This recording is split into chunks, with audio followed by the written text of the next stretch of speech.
Hello and welcome. Thank you everybody for joining today. We're excited to host this webinar today to discuss EUDR legal insights for food and beverage organizations. As many people attending today are aware, the new EU deforestation regulation landscape continues to evolve, and as enforcement rate and regulation draws near, companies are facing the critical challenge of ensuring compliance across their supply chains. As such, we've been looking forward to chatting today with Arnaldo Bernardi to get his insights. Getting started with some introductions, I'm Joe Durand. I'll be moderating the discussion. I lead sales efforts for AgriTask in North America. For those that don't know AgriTask, we are a software as a service crop supply intelligence company. We work with food and beverage organizations to provide visibility into their crop supply chains. Next, with great pleasure, I'd like to introduce Arnaldo Bernardi, who is a partner in Denton's Paris and Milan offices and a member of the firm's global white-collar crime and compliance team. Arnaldo regularly advises multinational companies on corporate compliance, internal investigations, and business and human rights matters, including with respect to the implementation of the EU deforestation regulation. Arnaldo has practiced for almost 15 years in Paris, Milan, and New York, and is admitted to the French, Italian, and New York bars.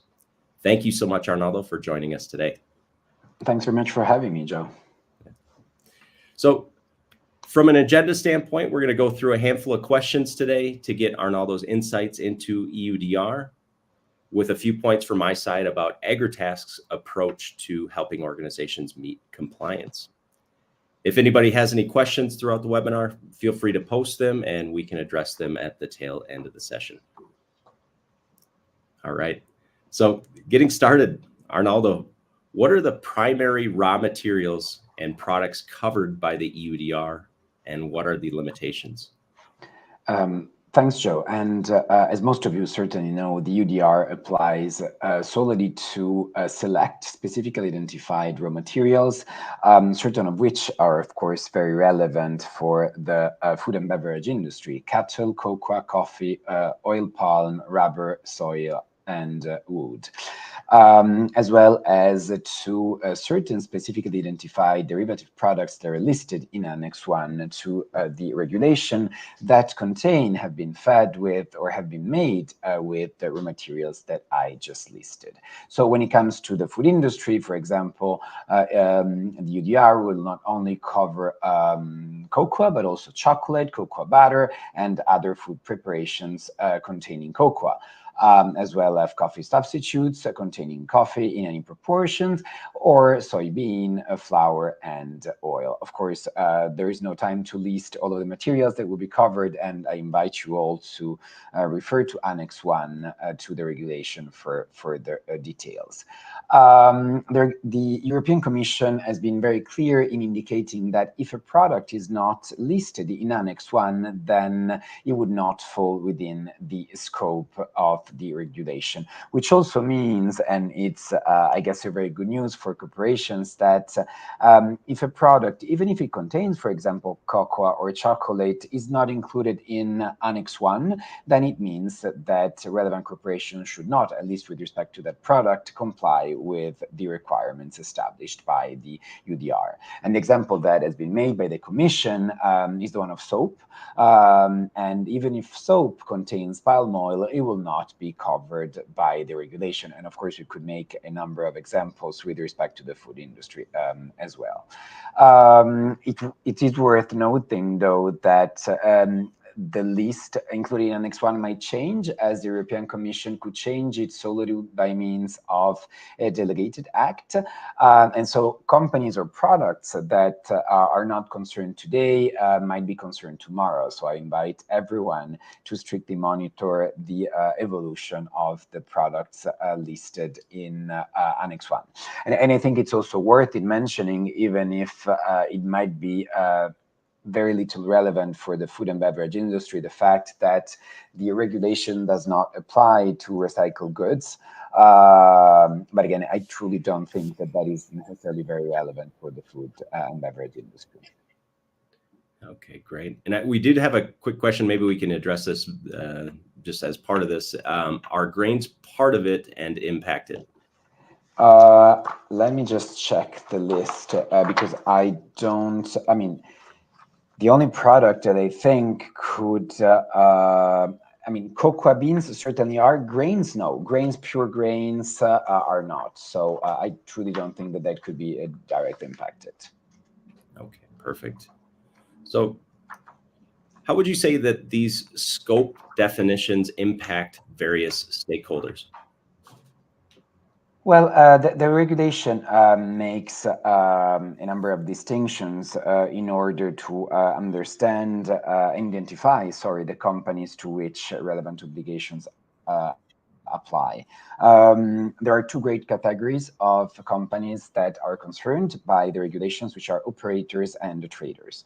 Operators are those natural or legal persons that in the course of their commercial activities place relevant products on the EU market or export these products from the EU market to a third country. While a trader is any other person that is involved in the supply chain who makes relevant products available on the EU market for distribution, use, or consumption by the final users. This means that, for example, when it comes to coffee, those corporations that actually sell coffee to supermarkets would be subject to the regulation as operators, while the supermarket that actually sell coffee to the final users would actually qualify as traders. And the European Commission specified, and I think it's very interesting to note that companies that also transform a product that is included in Annex 1 to another product that is also included in Annex 1 would be still subject to the regulation and would still qualify as operators as defined by the regulation. For example, if a EU company actually buys cocoa butter and then uses it to produce chocolate, as chocolate is one of the products that is listed in Annex 1 to the regulation, this other company would also qualify as an operator under the regulation.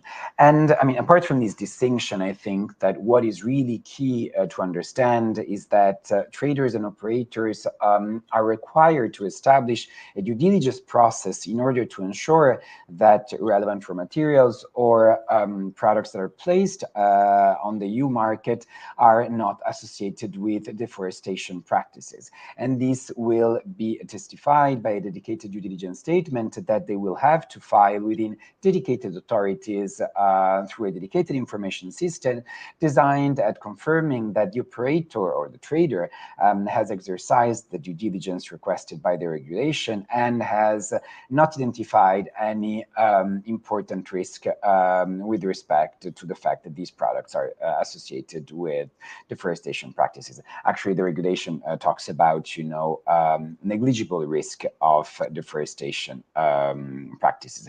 And this due diligence statement is absolutely key in the framework of the regulation because it will basically make companies responsible for, of course, the accuracy of the information included therein, but also for the fact that these information do not correspond to the reality and certain products are indeed associated with deforestation practices. Of course, while there is no de minimis threshold, meaning that all of the products and raw materials that actually fall within the scope of the regulation will have to comply, the obligations are less stringent for small and medium enterprises. And to simplify, basically, the regulation allows small and medium enterprises to rely on the due diligence statements that have been prepared by larger traders and operators that, are located beyond in the supply chain. Great, thank you. Would you be able to share some examples of effective structures when it comes to compliance obligations within a company or a group of companies? Sure. I mean, it's. I think it's always very, very important to keep in mind what are the sanctions provided by the EUDR, as the EUDR establishes a stringent enforcement mechanism that could. Lead to the establishment of financial penalties that would amount to up to 4%, of the annual turnover within the EU of the relevant entity. And so, when once again, the key criteria is the placing on the EU market of relevant goods or raw materials. And so what every company should ensure, particularly if you're part of a group of companies, you were saying, is to ensure that this potential liability be limited.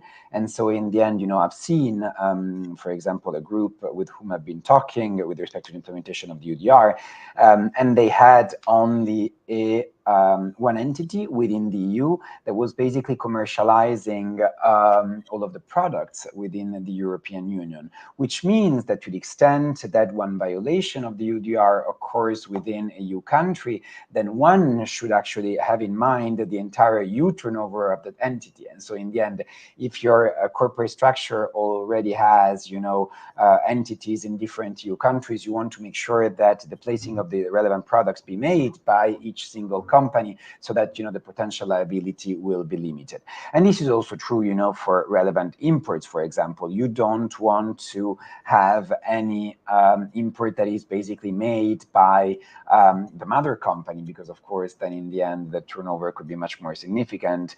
But, always have local entities, bear the responsibility of the due diligence statement that, as I said, is the key element designed at ensuring compliance with the regulation.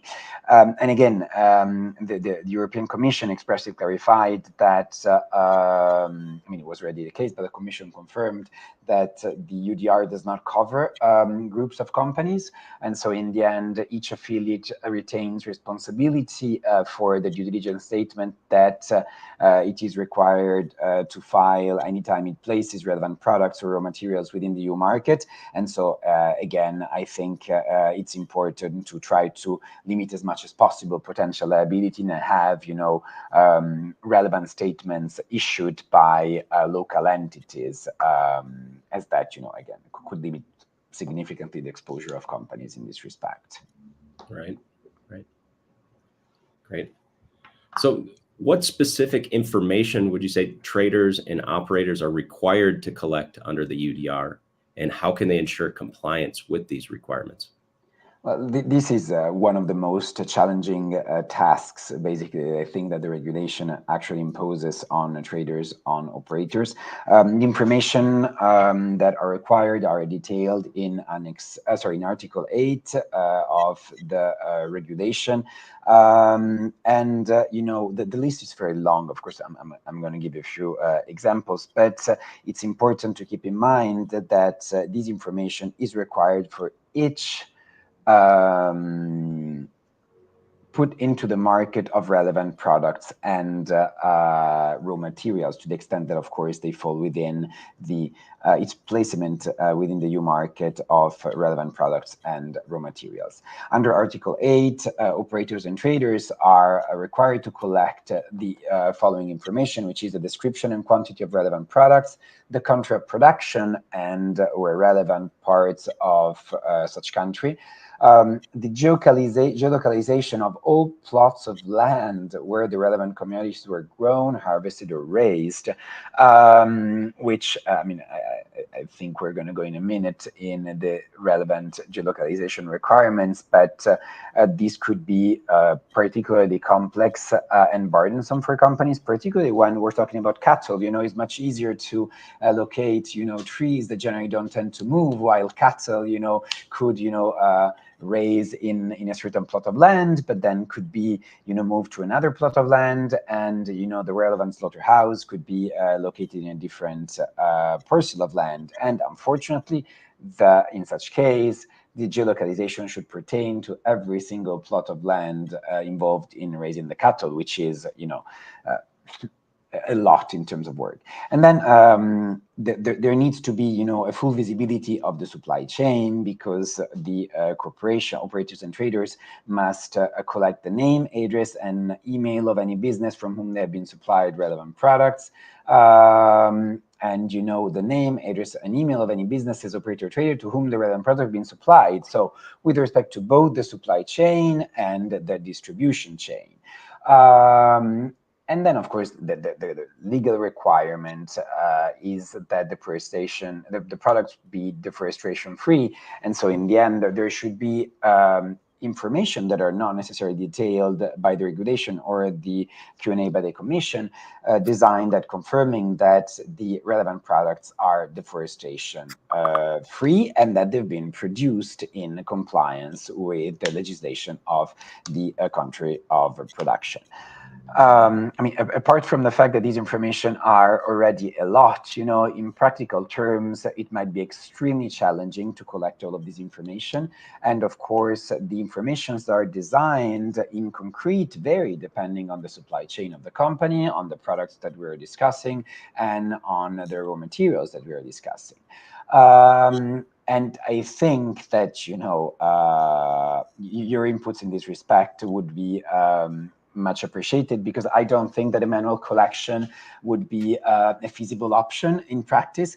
And so, my question to you, Joe, would be, how can technology be leveraged to streamline the collection and management of all of these information required under Article 8 of the regulation itself? Right. Great question. Well, I think, from a high level, technology enables the ability to gather thousands and really millions of data points in an organized database. So that really enables the analysis and the extracting of actionable insights. And then when we talk about, AgriTask and how we look at this, we see EUDR as a subset of our certification solution, which really is about the ability to collect data from the field, analyze that, remediate it, and then validate those requirements.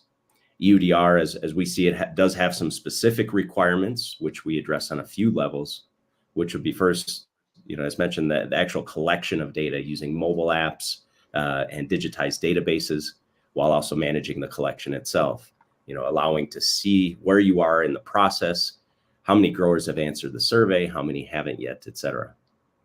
Next would be the digital organization of the data, essentially just getting rid of those manual spreadsheets so that companies can really focus on quickly and easily analyzing the results of the data, looking at how many suppliers are compliant, how many aren't, and who needs further investigation in terms of growers and their respective yields.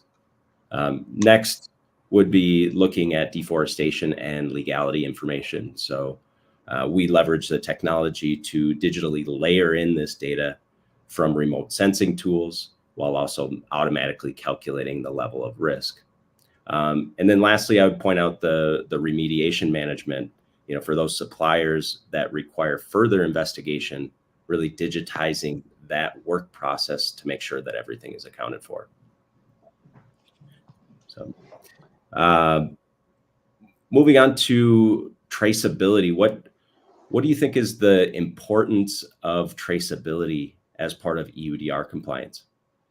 I think that this is likely the most important element that companies should ensure compliance with as part of the information collection requirement that I was referring to a couple of minutes ago, when we were referring to the information that companies are required to collect under Article 8. But it's also, to me, one of the most challenging ones. When other my apologies. When other legal instruments established by the European Union refer to traceability, they never truly impose the requirement to go back to the single plot of land, except for the EU timber regulation, probably. But what is basically groundbreaking and also extremely time-consuming and complex for corporations is that now, as I was saying a few seconds ago, you would need to go back to the single plot of land where relevant commodities were grown, harvested, or raised. And I mean, the regulation took a very strict approach when defining, plot of land, as they define it as a land with a single real estate property, within a single real estate property, which processes sufficiently homogeneous condition to allow an evaluation of the aggregate level of risk of deforestation and forest degradation, which basically makes it even more complex, because in the end you don't have, a precise let's say, dimension to which you should limit to, but it should depend, on the single characteristic of the plot of land that is actually concerned by the placement of relevant products and commodities on the EU market. Unfortunately, the EU Commission confirmed the very strict approach that was already established by the regulation, as they said, that the geolocalization requirement is a mandatory requirement and there are no exceptions to it. As I already mentioned, when it comes to cattle, the geolocalization should cover all establishments associated with raising the cattle, as well as the slaughterhouses, which could be very far, from the place where the cattle was actually raised and grown.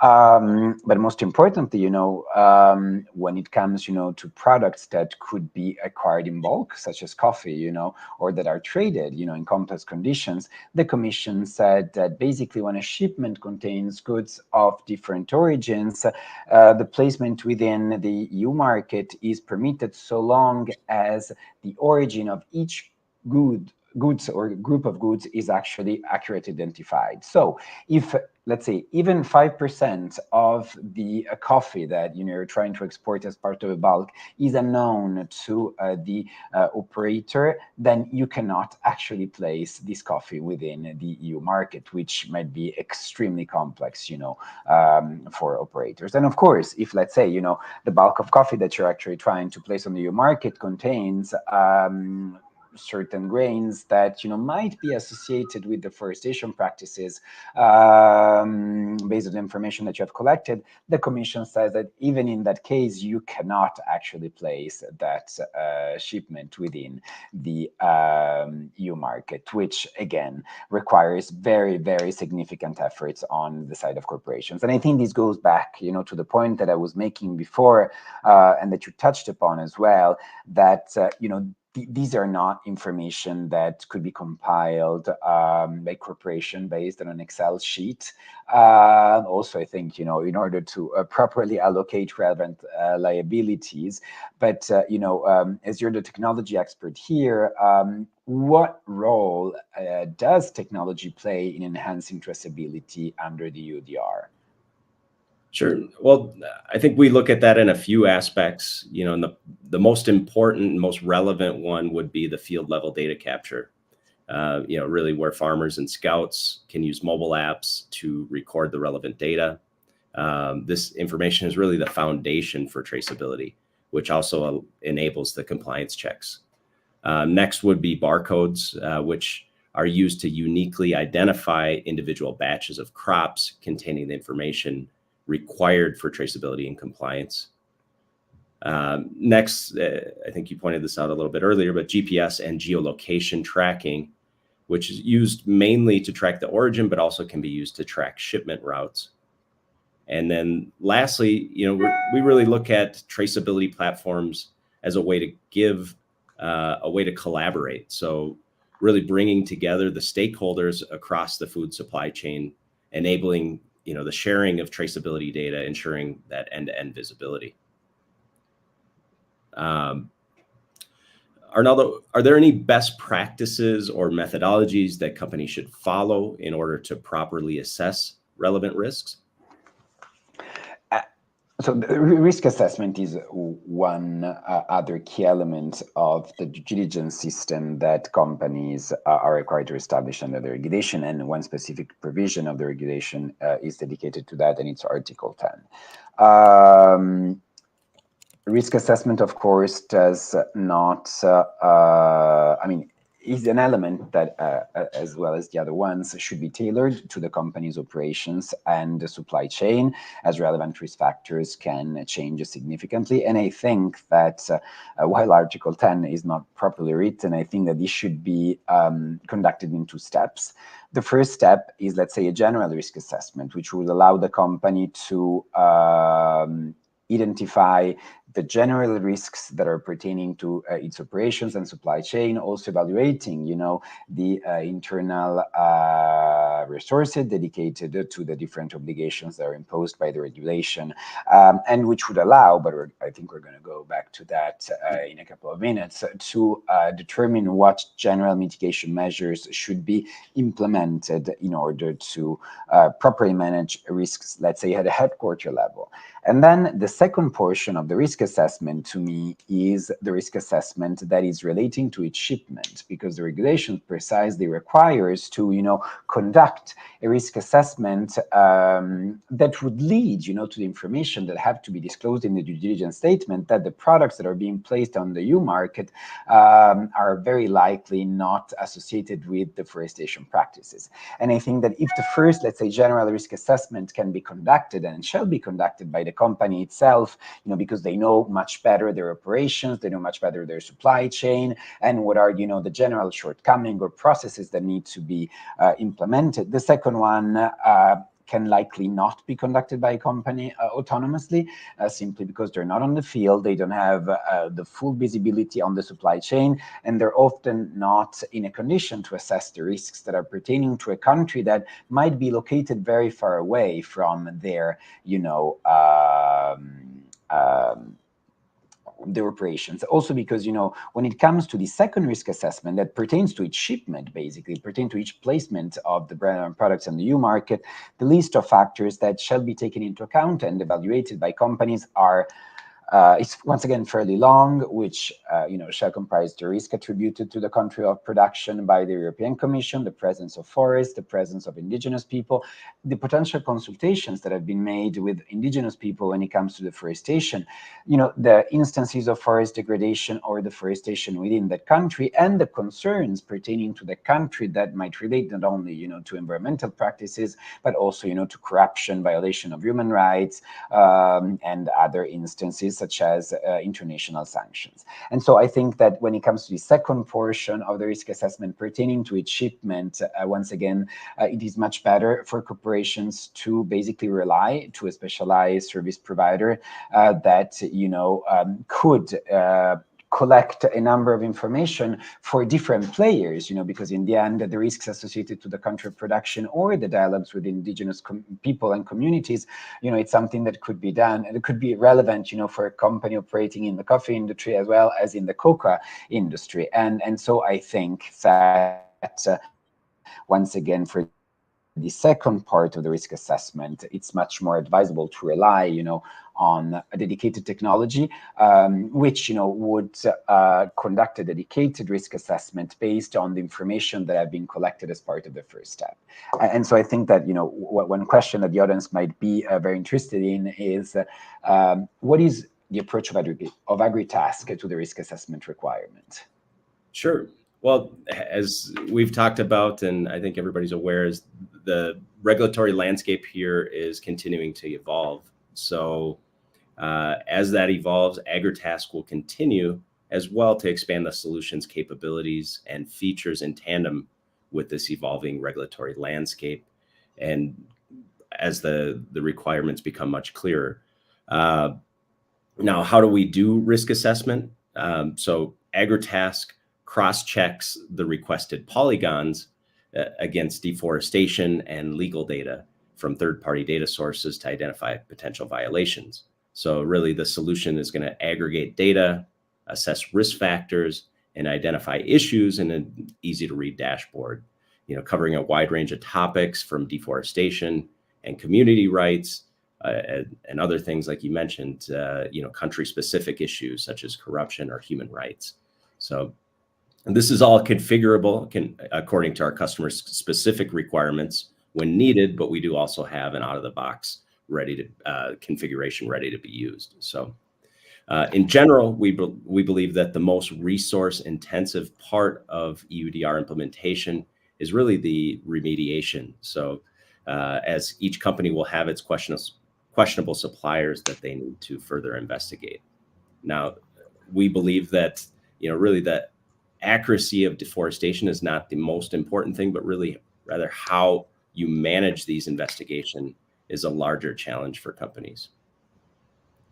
And I think you made a very good point, which goes back to the statement that I was making, that the risks pertaining to Corporation A might be very different from those pertaining to Corporation B, and so I think it's important that the relevant tools allow for a certain customization, because in the end, if your supply chain is extremely complex, you might tend to have very little visibility on the lower portions of the supply chain, while if you have a direct link with certain enterprises working directly the lands, the risks, even if it's part of the same country, can be much more limited. And so I think it's important to keep that in mind and be able to adjust as needed relevant risk factors, as you were saying. Yeah, exactly. And sticking with the topic of risk, how can companies effectively manage risks with EUDR compliance, both internally and throughout their supply chain? I think that once again, we need to keep in mind the two different phases of the risk assessment that I was referring to. When it comes to, let's say, the general risk assessment that a company has to conduct on its own to identify the key major risks, or with the assistance of a consultant, of course, that are associated, for example, to its internal structure, corporate governance, or contractual frameworks, the measures that could be addressed, designed to address relevant risks might be, for example, the appointment of a dedicated function, could be a compliance officer, could be an audit function, or a dedicated function that is responsible for enforcing the EUDR, improving internal reporting system and record keeping, or establishing dedicated policies and procedures that basically define relevant roles and responsibilities and what should be done to address relevant risks. But once again, these are general measures that are designed at improving, on general terms, the existing processes. It could also be, improving relevant contract templates in order to require suppliers to disclose information that are required to ensure compliance with EUDR.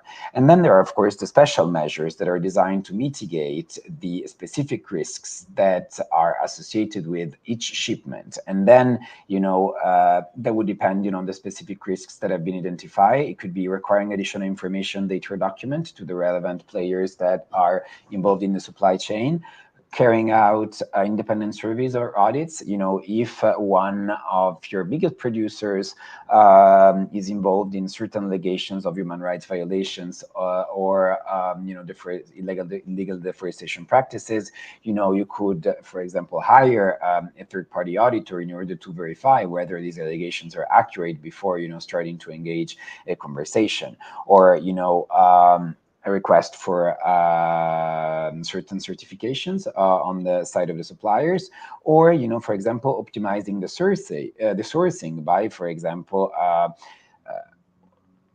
improving the supply chain, so reducing the number of players involved, or providing certain incentives to certain suppliers that appear to be particularly, compliant with the requirements or willing to improve their practices in order to ensure alignment, or again, outsourcing certain things. But that would pretty much depend, on the specific red flags or warning flags that have been identified as part of the, let's say, shipment-specific risk assessment.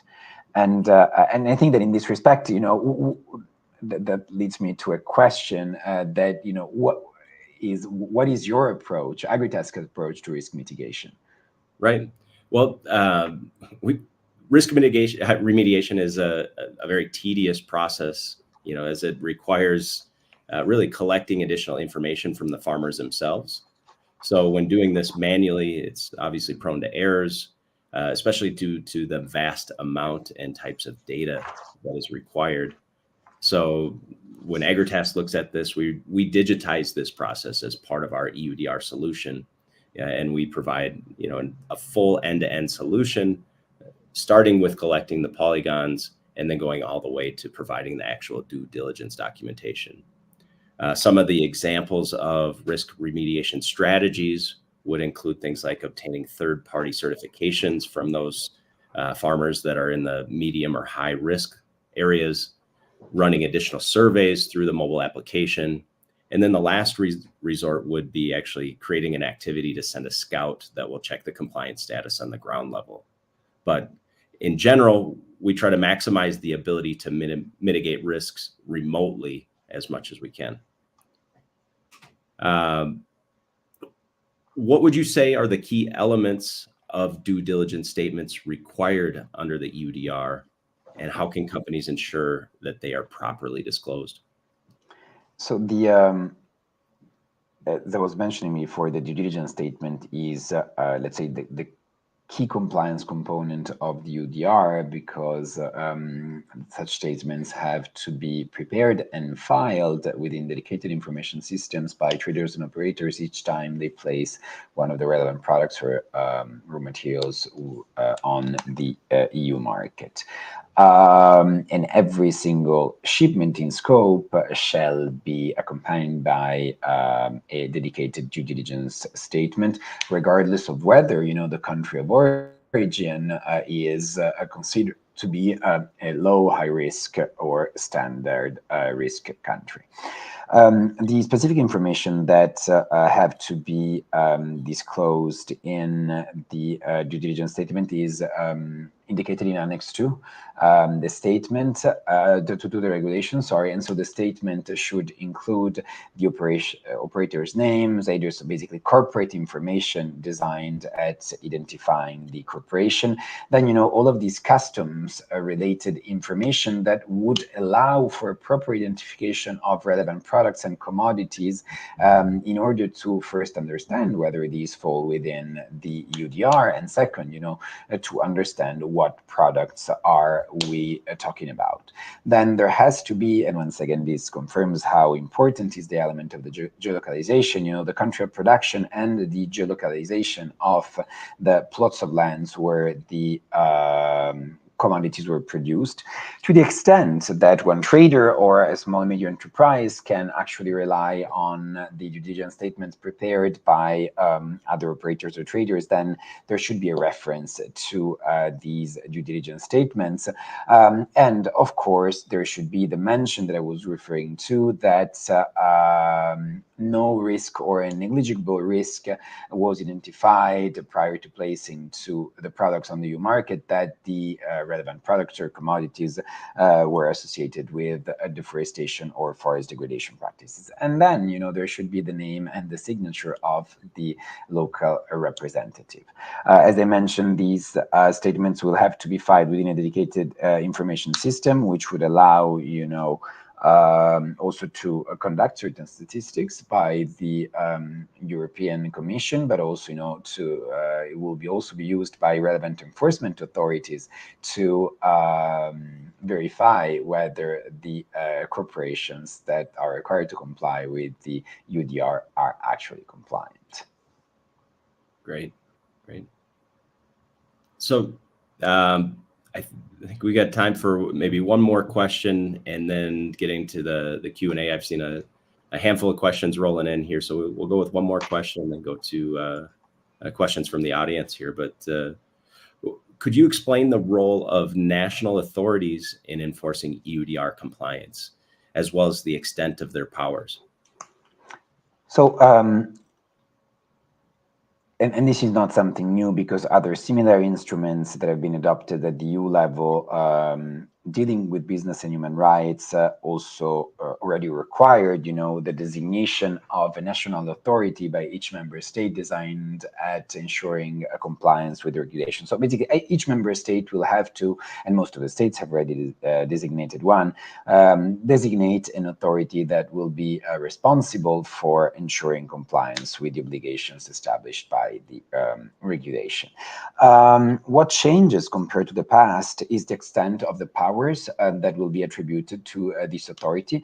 First, these authorities will have the power to inspect, meaning that they will have to conduct controls according to very precise rules that are established by the regulation itself in order to ensure that these controls will be actually performed, and design that, verifying whether traders and operators are in compliance with the obligations established by the regulations. Power to inspect, they could request the documents to relevant corporations, as well as conduct on-site inspections. Again, administrative authorities, but with great investigative power. Then, they will also have the power to take immediate action, meaning that should they deem that there is a case of non-compliance, even if the inspection is still ongoing, the authority will have the power to take interim measures, including seizing the products and suspending the placement of relevant products on the EU market. This is designed, at avoiding that the products be already sold and basically not having, any means of remediating to the issue at stake.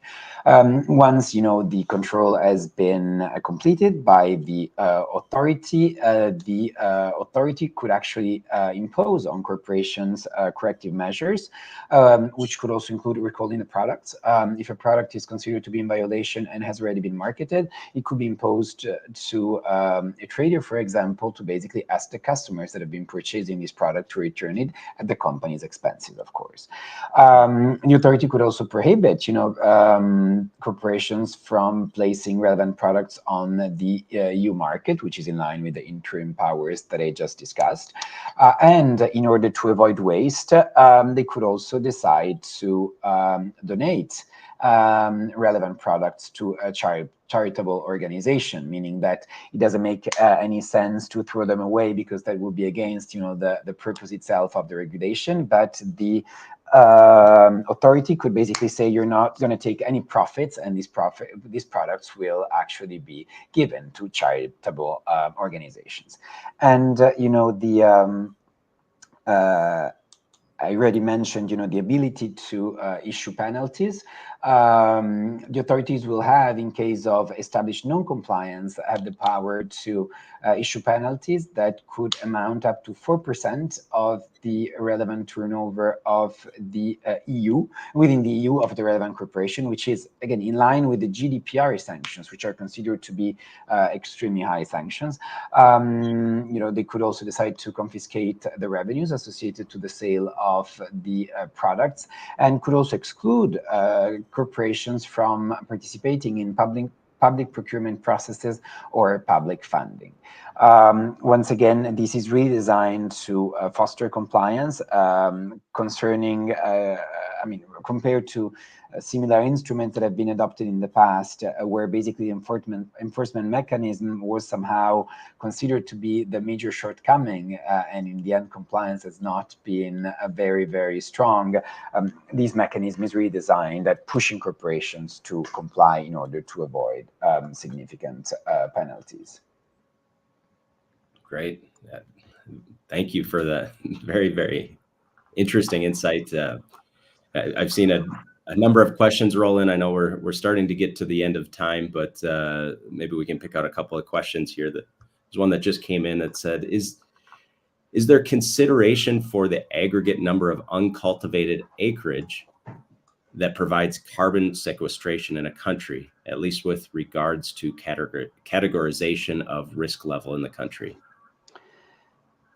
So the carbon sequestration is not really a concept that has been utilized by the regulation itself, that really makes reference to deforestation and forest degradation, meaning that the corporations are required to ensure that the products are considered to be deforestation free, and basically that the commodities and the raw materials that have been used to produce these products have to be produced on a land that has not been subject to deforestation after December 31st, 2020. So in the end, what is required, is to confirm that either that plot of land was basically already subject to used for agricultural purposes as of December 30, 2020, or if today and so if that's the case, you can definitely consider to be considered to be compliant with the regulation. If on the other hand, the plot of land at stake has been deforested after that date, then no, you're not considered to be in compliance with that, with the regulation. And this is regardless of the level of risk that has been attributed to the single country by the European Commission. Because once again, the due diligence is mandatory, as well as the due diligence statement is mandatory in all respects. Is that the efforts, to the extent that you're sourcing from a country that is considered to be low risk, have to be, lower when it comes, to collecting information and risk mitigating and so on, than the sourcing associated with countries that are considered to be high risk.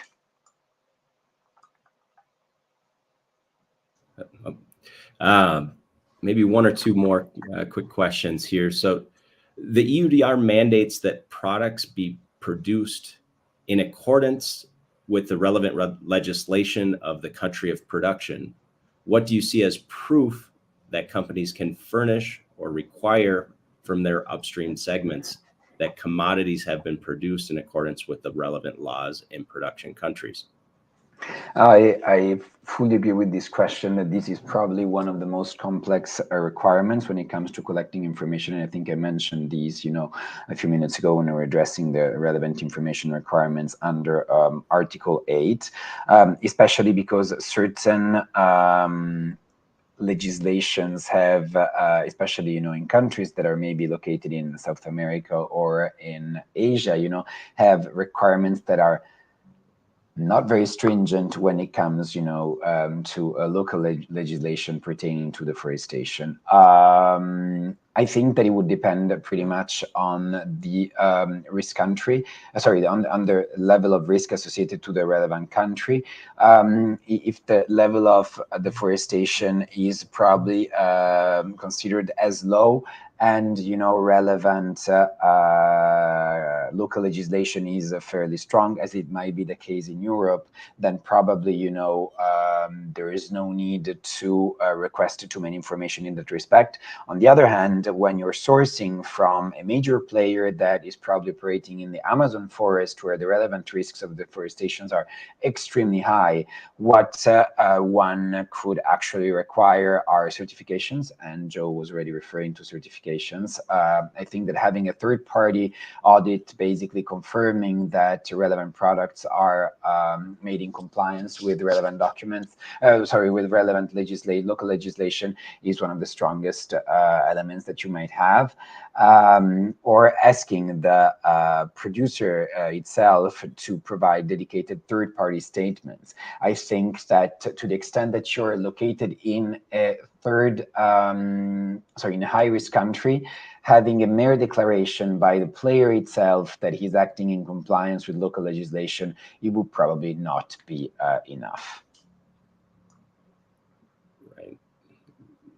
Very, very good. I think potentially one more question. We've got a lot here, and apologize that we're not going to get to every question, but can you elaborate a little bit more about what compliance looks like for a large downstream operator? For example, how does a due diligence check obligation look like? We would need to repeat the whole, would we need to repeat the whole due diligence exercise with our supplier, which our supplier already did, who placed the EUDR commodity on the EU market? So this is a question for trader. The large downstream operator is a non-small or medium enterprise that qualifies as trader, meaning that they're just reselling products to final customers. I think that there cannot be a single answer. I think that The approach would significantly vary depending on the supply chain. Certainly, that enterprise is not going to be in control of the full supply chain, so you will have to rely significantly on the due diligence efforts that have been conducted by the previous operators. Once again, I made the example of coffee. You know, if you're working with Lavazza, I mean, I'm Italian, so I like this example, but there's really no connection whatsoever. If Lavazza has already implemented significant due diligence efforts in order to ensure that they can place products on the EU market and ensure that these are in compliance, you know, with relevant obligations, then the traders that would be reselling, you know, relevant Lavazza products will have to ask Lavazza to, you know, provide a number of information, which will likely be, you know, not fully transparent because they will not be willing to disclose their full supply chain. But basically, you will have to have confirmation that their due diligence system is actually working. And I think that, you know, certain big corporations will be in a condition to answer relevant inquiries in a fairly complete manner because the processes will likely be very complete, and they will be in a condition to demonstrate that this or that shipment, you know, was properly assessed, and that to the extent required, they also implemented dedicated mitigation measures.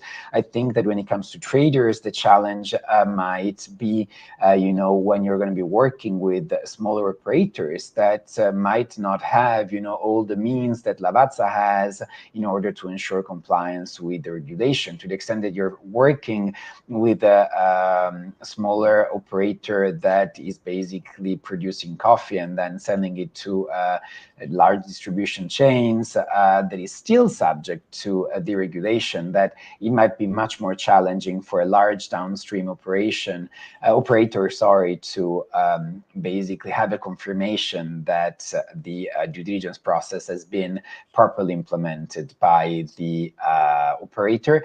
And in that respect, I think that the trader will have to implement dedicated mitigation measures that will be designed at pushing that smaller operator to improve its due diligence processes by, you know, pushing them to adopt a dedicated traceability tool, ensuring that relevant contractual clauses are actually providing enough coverage under the EUDR, ensuring that they're conducting audits to the extent required, and ensuring that they're collecting all of the information that are required under the regulation. Once again, because the company that actually places the products on the EU market, is required to file a statement that basically is enough to ground responsibility as to the accuracy of the information that are included in the statement. So you will have to, you know, conduct additional steps if you're not convinced that the operator is actually implementing a proper due diligence process.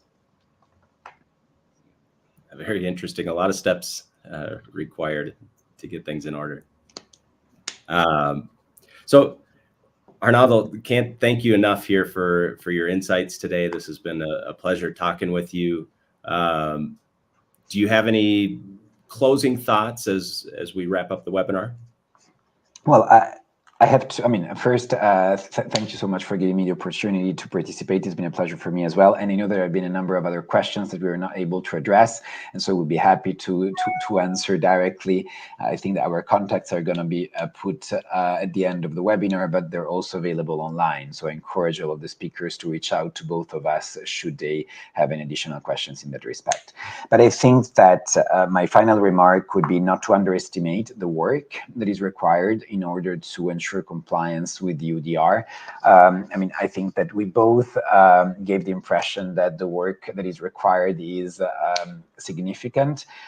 It's true that there are still a few months, you know, the obligation set forth under the regulation will enter into force at the end of 2024, but to a certain extent, it's already too late, simply because, you know, conducting a risk assessment generally takes a few months.